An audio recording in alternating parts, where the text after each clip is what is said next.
5 literally 5 character आगे captain America play करने वाले हैं और वो मूवीज में जल्दी मार्वल यूनिवर्स में आ रहे हैं। फेज 1, 2, 3 में हमें स्टीव रॉजर्स को बोलते सुना या तो नहीं तो अब शुरू हुई है, लेकिन असली शुरुआत अब हुई है जहां हमें कैप्टन ही कैप्टन दिखने वाले हैं। अब मैं भी खुश नहीं हूं कि अब हमें क्रिस इवांस का कैप्टन अमेरिका नहीं मिलेगा, पर मैं श्योर हूं कि आज से 10 साल तक मार्वल हमें बहुत से ऐसे सरप्राइजेस देने वाला है जो कि फैंस पसंद करेंगे।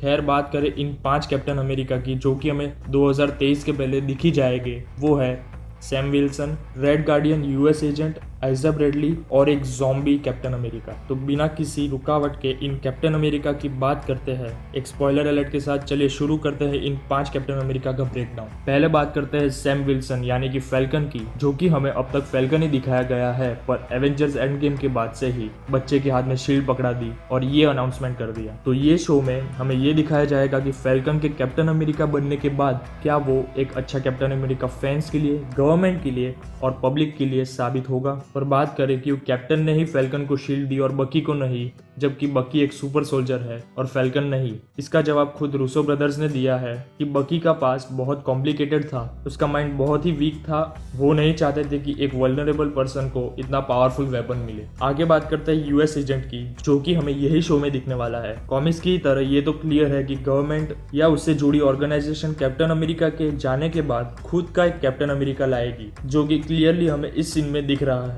तो अब समझते हैं इस शो में यूएस एजेंट और फैल्कन आमने सामने होंगे या तो यूएस एजेंट और फैल्कन एक पॉइंट पे साथ में एक बड़े विलन के पीछे होंगे। अब वो बैरन ज़ीमो तो नहीं है क्योंकि उसका रिवेंज सिविल वॉर करवा के ही खत्म हो चुका है। अब बात करें रेड गार्डियन की, तो वो हमें ब्लैक विडो में दिखने वाला है। मैं आपको एक क्विक ओरिजिन स्टोरी बता देता हूँ जिससे आपको रेड गार्डियन के बारे में एक अच्छा आइडिया आएगा। रेड गार्डियन का असली नाम एलेक्सिस शोस्टाकोव है और कॉमिक्स में वो एक एथलीट और एक टेस्ट पायलट होता है। और हाँ, नताशा रोमानोफ यानी कि ब्लैक विडो का हस्बैंड भी है। वो सोवियत के अंदर रेड गार्डियन बना, जहाँ रेड गार्डियन उसका कोड नेम था और विंटर गार्ड जैसे टीम को वो लीड भी कर चुका है। तो बात करें कुछ रूमर्स की, तो वो ये है कि हमें मूवी में विंटर गार्ड दिखाया जाएगा, जिसका मतलब हमें उर्सा मेजर जैसे कैरेक्टर भी दिखेंगे। दूसरी रूमर ये है कि रेड गार्डियन मूवी में ब्लैक विडो का पिता है, जो कि गलत है। ट्रेलर में ये चारों सीक्रेट एजेंट्स है और इसलिए ये उनके सीक्रेट आइडेंटिटी है, जहां मेलेना मम्मी और एलेक्सी पापा बने हैं। आगे बात करें आइजा ब्रैडली की, तो ऐसे रूमर्स है कि ये कैरेक्टर हमें falcon and the winter soldier में ही दिखेगा। इसकी ओरिजिन स्टोरी कुछ ऐसी है कि स्टीव रॉजर्स के सुपर सोल्जर एक्सपेरिमेंट के बाद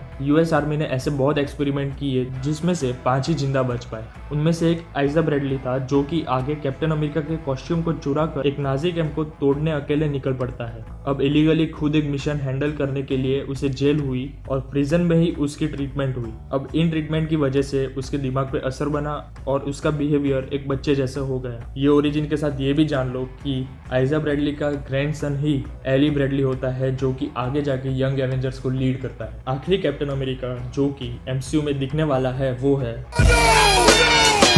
एक ज़ॉम्बी। ये बात हमें तब पता चली जब हमें व्हाट इफ टीवी सीरीज के एक छोटे से फर्स्ट लुक को दिखाया गया। तो एक एपिसोड में हमें शायद ये दिखाया जा सकता है कि व्हाट इफ सारे एवेंजर्स ज़ॉम्बीज हो। ये सीधा रेफरेंस मार्वल के ज़ॉम्बी सीरीज से, जहां सेंट्री जो कि पहले से ही एक ज़ॉम्बी होता है, वो मैग्नेटो की मदद से सुपर पावर वाले लोगों को इन्फेक्ट करता है। पहले तो मैग्नेटो को लगता है कि इससे सिर्फ ह्यूमंस ही ज़ॉम्बी बनते हैं और म्यूटेंट्स को कुछ फर्क नहीं पड़ता, पर ज़ॉम्बीज ने किसी को नहीं छोड़ा। जब इन ज़ॉम्बीज को ह्यूमंस कम पड़े तो वो दूसरे यूनिवर्स में जाकर वहां वायरस फैलाने लगे। इससे अर्थ 616 और अर्थ 1610 भी इन्फेक्टेड हुए। तो गाइज, ये थे सारे कैप्टन्स जो कि हमें दिखने वाले हैं मार्वल यूनिवर्स में। इसके अलावा भी एक और कैप्टन अमेरिका है जो कि फैंस चाहते हैं कि वो एमसीयू में दिखे, जो मैं आपको पोस्ट क्रेडिट सीन में दिखाऊंगा। तो उससे पहले लाइक और शेयर करो और कमेंट करो कि मैं पुराने और नए मार्वल मूवीज के ईस्टर एग्स और डिटेल्स के ब्रेकडाउन करूं। Thank you guys, this is Devansh और आप देख रहे हैं द कॉमिक शो का पोस्ट क्रेडिट सीन।